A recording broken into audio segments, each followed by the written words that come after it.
찬양하고 기도하면 좋겠습니다. 먼저 사도신경으로 신앙 고백 드리시겠습니다.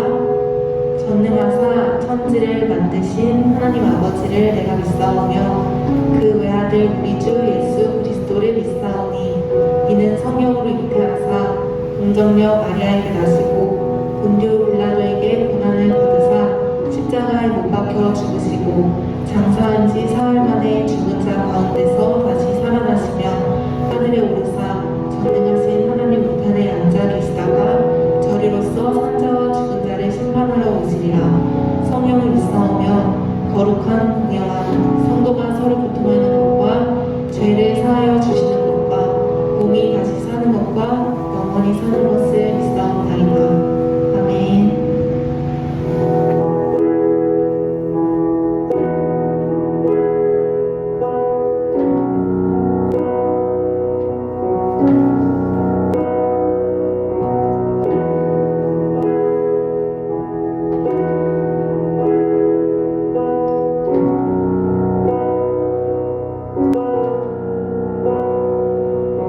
주를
모두 우리의 경배하는 사랑을 우리가 같이 고백하면 좋겠습니다. 제대를 위해서 주님의 이름 한번 기도드리겠습니다. 주여.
크리스마스의 의미라는 제목으로 하나님의 말씀을 증거하도록 하겠습니다. 오늘 본문 말씀은 요한복음 5장 39절 말씀이 되겠습니다. 함께 읽어보겠습니다. 너희가 성경에서 영생을 얻는 줄 생각하고 성경을 연구하거니와 이 성경이 곧 내게 대하여 증언하는 것이니라. 아멘. 우리가 성경 말씀을 통해서 영생을 얻는다고 생각하고 성경을 연구하면 이 성경 안에서 우리가 발견하게 되는 것은 예수 그리스도의 복음에 대해서 우리를 위해서 죽으시고 부활하셔서 예수님 믿기만 하면 모두가 구원받을 수 있음을 우리가 성경에서 증언하는 것을 알 수 있게 된다는 의미가 될 것입니다. 오늘 본문 말씀과 연결지어서 요한복음 5장 24절 말씀을 함께 읽어보면 더 그 의미가 와닿을 수 있겠습니다. 함께 읽어보겠습니다. 내가 진실로 진실로 너에게 이르노니 내 말을 듣고 또 나 보내신 이를 믿는 자는 영생을 얻었고 심판에 이르지 아니하나니 사망에서 생명으로 옮겼느니라. 아멘. 오늘 본문 말씀을 통하여서 우리가 성경을 통해서 영원한 생명을 얻기 위해서 성경 말씀을 보게 된다면 결국은 예수 그리스도를 증언하는 것을 발견할 수 있을 거라는 말씀이었는데요. 그 예수 그리스도를 증언한다는 것은 바로 이런 의미가 되겠죠. 요한복음 5장 24절 말씀처럼 내 말을 듣고 나를 보내시니 곧 하나님을 믿는 사람은 영생을 얻는다는 것입니다. 예수님을 통해서 하나님을 믿어야만 영원한 생명을 얻는다는 말씀이겠죠. 그런 사람들은 죄에 의한 심판을 받지 않고 영원한 죽음에서 영원한 생명으로 옮길 수 있음을 의미하는 것입니다. 오늘은 크리스마스 의미라는 말씀으로 함께 설교 말씀을 진행하고 있는데요. 여러분, 크리스마스의 진정한 의미가 무엇인지, 단순히 산타클로스가 와서 우리가 공휴일로서 함께 즐기고 함께 파티하고 함께 노는 날이 아니라 예수님께서 이 땅에 오셔서 우리에게 참된 구원을 주시고 생명을 주신 날임을 우리가 기억해야 할 것입니다. 오늘은 크리스마스의 휴전이라는 실제 1944년도 제2차 세계대전 때 있었던 일을 실화를 바탕으로 오늘 말씀을 좀 나누려고 합니다. 프리츠 빈켄이라는 독일인이 어려서부터 겪었던 잊지 못할 감동적인 실화로서 세계적으로 유명한 잡지인 리더스 다이제스트에 소개되었던 에세이입니다. 1944년 크리스마스 때 숲속의 작은 오두막집에서 있었던 실화를 바탕으로 함께 이야기를 나누어 보도록 하겠습니다. 1944년 12월 이른바 발지 전투로 알려졌던 서부전선 대회전 당시에 벨기에 국경 북은 독일 휘르트켄 숲속 작은 오두막집에서 있었던 일이었습니다. 아헨이라는 곳에서 살다가 연합군의 계속된 공습으로 인하여 이곳으로 피난 온 12살 먹은 프리츠 빈케는 어머니와 함께 이곳 한적한 오두막집에서 살고 있었습니다. 야포의 폭격과 폭격기 편대의 비행소리가 끊임없이 이어지던 크리스마스 이브 저녁 때였습니다. 비록 쉴 새 없이 포소리가 이어지는 전쟁터이긴 했지만 민방위 대원으로 근무 중인 아버지가 돌아오면 사랑하는 가족들이 함께 모여 조촐한 크리스마스 파티를 할 수 있다는 기대에 빈케는 들떠 있었습니다. 그때 느닷없이 오두막 문을 두드리는 소리가 났습니다. 그러자 어머니는 촛불을 끄고 문을 열었습니다. 그런데 눈 쌓인 겨울 나무들을 배경으로 철모를 쓴 병사 둘이 유령처럼 서 있었고 조금 뒤 눈 위에는 부상을 당한 병사가 누워 있었습니다. 어머니와 빈케는 거의 동시에 그들이 적군이었던 미국 사람 미군들이었음을 알아챘습니다. 어머니께서는 흥분을 가라앉히려는 빈켄의 어깨 위에 한 손을 올려놓고 잠시 동안 가만히 서 계셨습니다. 무장한 그들을 구태여 우리 허락 없이라도 강제적으로 집으로 들어올 수 있었으나 그냥 문 앞에 서서 잠시 쉬어가게 해달라는 간절한 눈빛으로 도움을 요청하고 있었습니다. 어머니는 그중 한 사람과 프랑스어로 말문을 열었습니다. 부대에서 낙오한 그들은 독일군을 피해 사흘이나 숲속을 헤맸다는 것이었고 동료는 부상까지 입었다는 것이었습니다. 철모와 점퍼를 벗고 나니 그들은 겨우 소년티를 벗은 앳된 모습이었습니다. 비록 적군이었지만 어머니의 눈에는 단지 도움이 필요한 아들 같은 소년들로만 보였습니다. 약간의 침묵이 흐른 후 어머니께서 들어오세요 라고 말했습니다. 그들은 부상자를 들어다 빈켄의 침대 위에 눕혔습니다. 부상자를 살펴보러 가면서 어머니가 빈켄에게 말했습니다. 저 두 사람의 발가락이 언 것 같구나. 자켓과 구두를 벗겨줘라. 그리고 밖에 나가 눈을 한 양동이만 퍼다다오. 빈켄은 어머니 말씀대로 눈을 퍼와 그들의 퍼렇게 언 발을 눈으로 비벼주었습니다. 그 사이 어머니는 크리스마스 이브 때 쓰려고 아껴두었던 수탉 한 마리와 감자를 가져와서 요리를 만들기 시작하였습니다. 얼마가 흐른 뒤 고소한 통닭 냄새가 방 안에 가득 찾아 또다시 누군가가 문을 두드리는 소리가 들렸습니다. 또 미군들이겠지 하는 생각하고 빈켄이 문을 여니 밖에는 4명의 독일군이 서 있었습니다. 순간 빈켄의 몸은 그 자리에 얼어붙고 말았습니다. 적군을 숨겨주는 것은 최고의 반역죄로 즉결 총살감이었음을 비록 어리지만 잘 알고 있었기 때문이었죠. 프렐리의 바이낙텐, 축성탄, 어머니가 인사를 하자 병사들은 날이 밝을 때까지 쉬어가게 해달라고 간청했습니다. 물론이죠. 따뜻한 음식도 있으니 어서 들어오셔요. 막 구워지고 있는 통닭 냄새에 코를 벌름거리던 병사들은 기뻐서 어쩔 줄을 몰라 했습니다. 그러자 어머니가 작지만 단호한 목소리로 말씀을 덧붙였습니다. 하지만 우리 집에 이미 다른 손님들이 와 있습니다. 비록 그들이 당신들의 친구는 아닐지 모릅니다. 그 찰나 독일군들은 총의 방아쇠에 손가락을 걸었고 숨어서 문 밖을 살피던 미군들도 마찬가지였습니다. 사방의 팽팽한 긴장이 감도는 순간 어머니가 다시 침착한 태도로 말을 이었습니다. 오늘은 크리스마스 이브입니다. 우리 집에서 싸움이 벌어지는 것을 절대로 허용할 수 없습니다. 당신들은 내 아들과 같습니다. 그리고 저 안에 부상당해 낙오한 미군들도 마찬가지예요. 모두가 배고프고 지친 몸입니다. 오늘 밤맘은 죽이는 일을 서로 잊어버립시다. 무거운 침묵이 계속되었고 아마도 그 자리에 어느 누구에게나 그것은 참으로 긴 시간이었을 겁니다. 그것을 깨뜨린 것은 총소리가 아니라 어머니의 명랑한 목소리였습니다. 못들래요.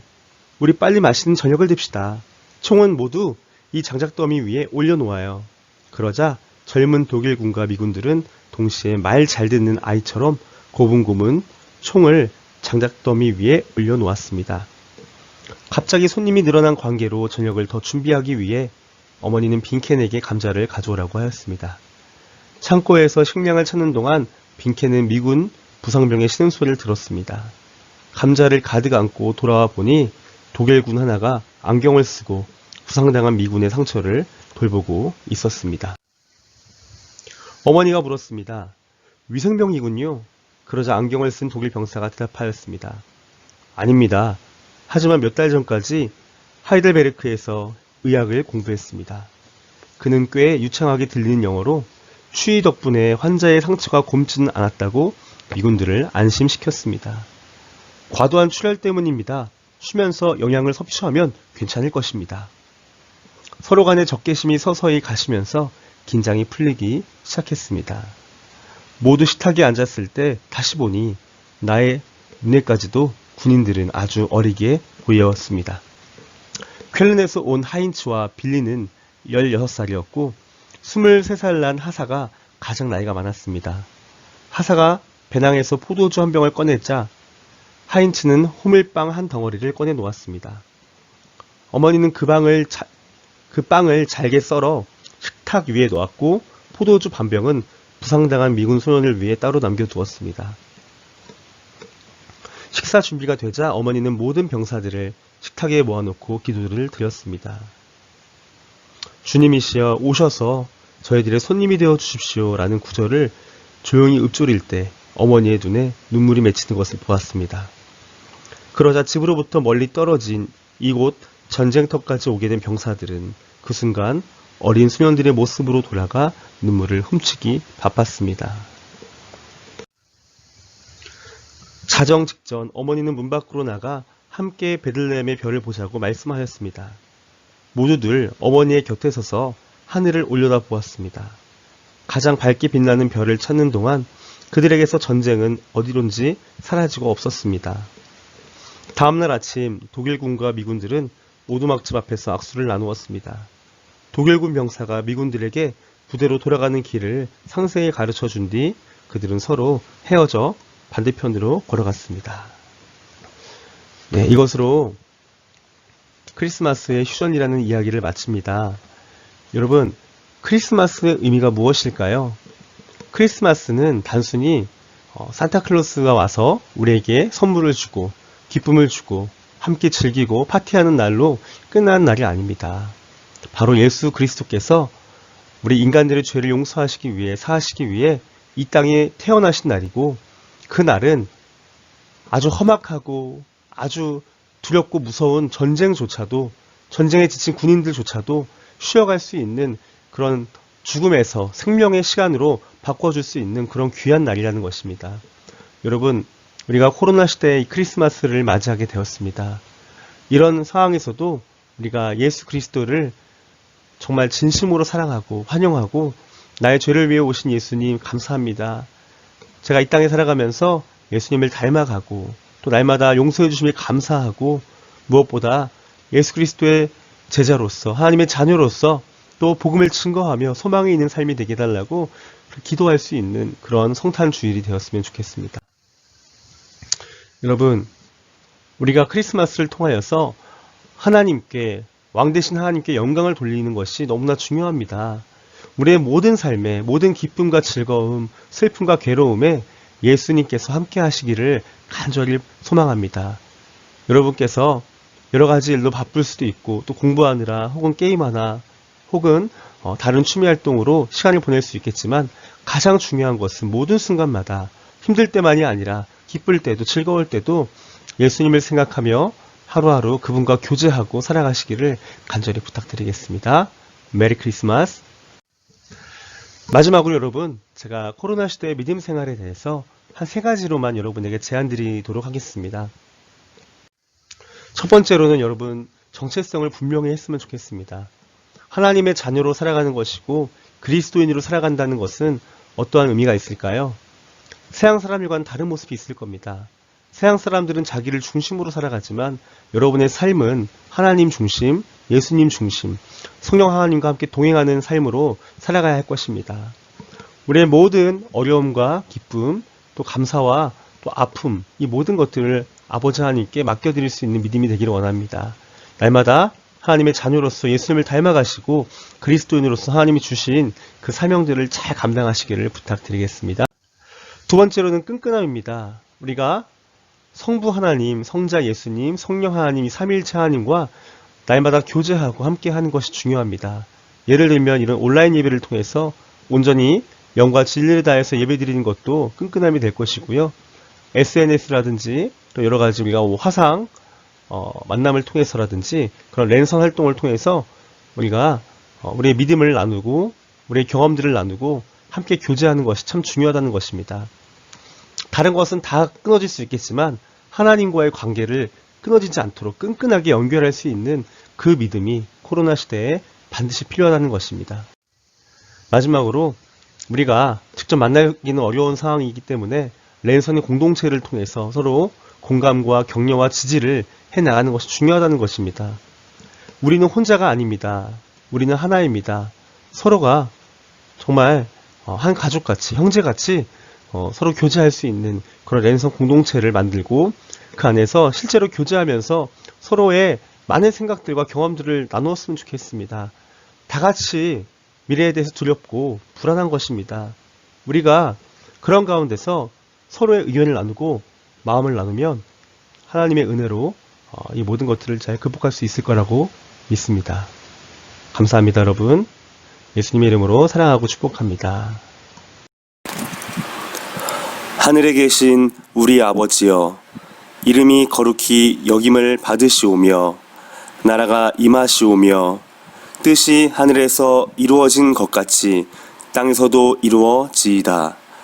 오늘 우리에게 일용할 양식을 주시옵고 우리가 우리에게 죄 지은 자를 사하여 준 것 같이 우리 죄를 사하여 주시옵고 우리를 시험에 들게 하지 마시옵고 다만 악에서 구하시옵소서. 나라와 권세와 영광이 아버지께 영원히 있사옵나이다. 아멘.